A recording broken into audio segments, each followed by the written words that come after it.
looked like he didn't know anything about it. So there's a lot of ground to cover, and the White House is rolling out the red carpet. You see it there literally. Senior White House correspondent Ed Henry is also joining us live right now as they get poised and ready for the arrival of President Hu. There is a lot at stake, but perhaps the President Obama, is really setting the stage here, trying to at least, I guess, beef up the confidence of President Hu by having this official state visit, something he wasn't able to get during prior visits with an American president.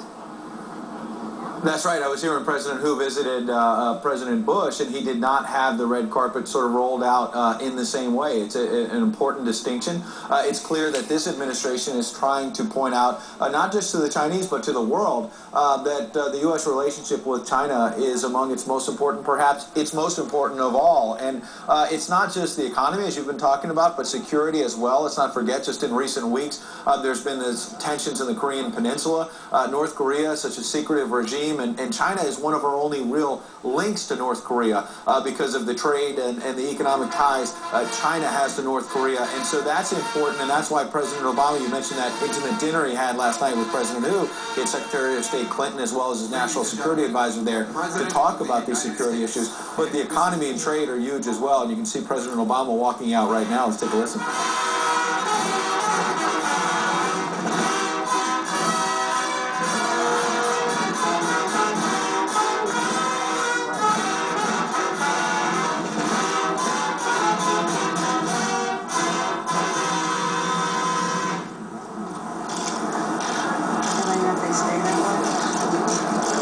Senior White House correspondent Ed Henry still with us. We also have a business correspondent, Christine Romans, joining us as well out of New York. So, Ed, back to you, though, first.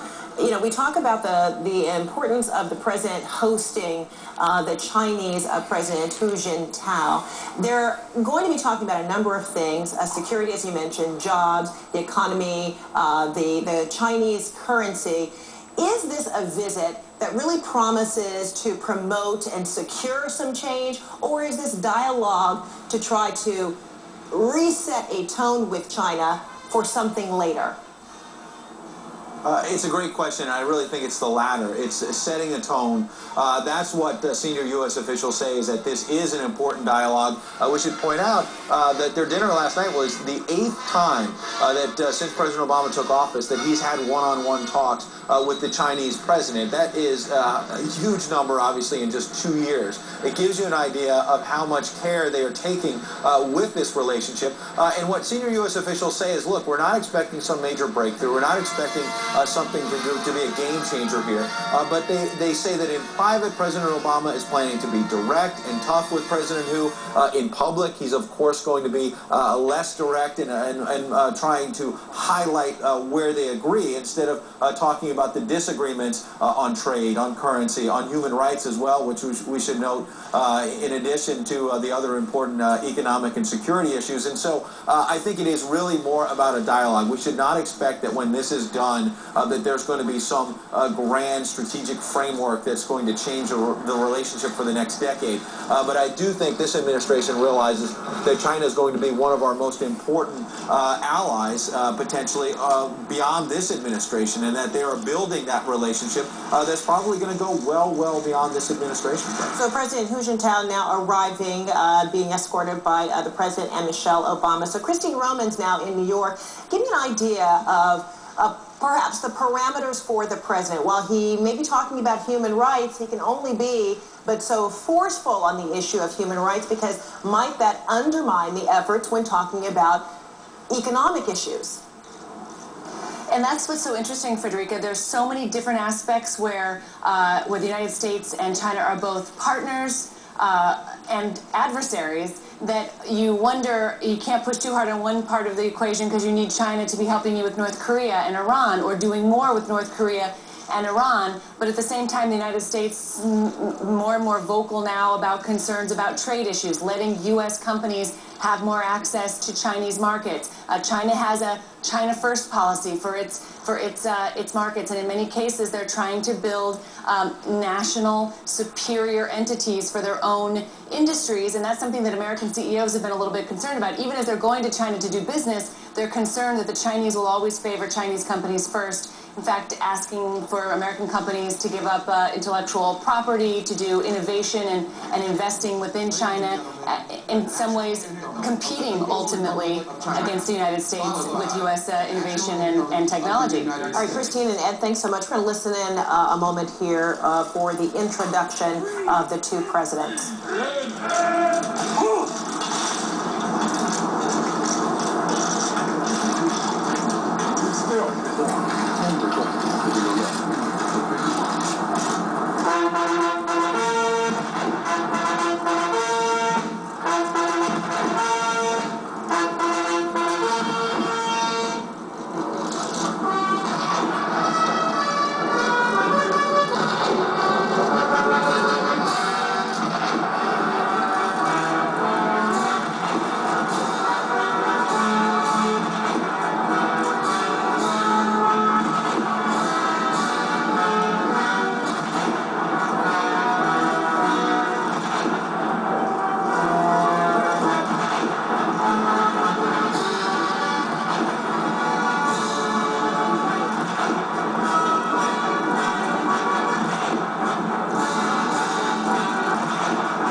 Watching the welcoming ceremony of Chinese President Hu Jintao there at the White House alongside the President of the United States, Barack Obama. We're going to take a short break, and on the other side, we hope to hear comments coming from both presidents there from the South Lawn.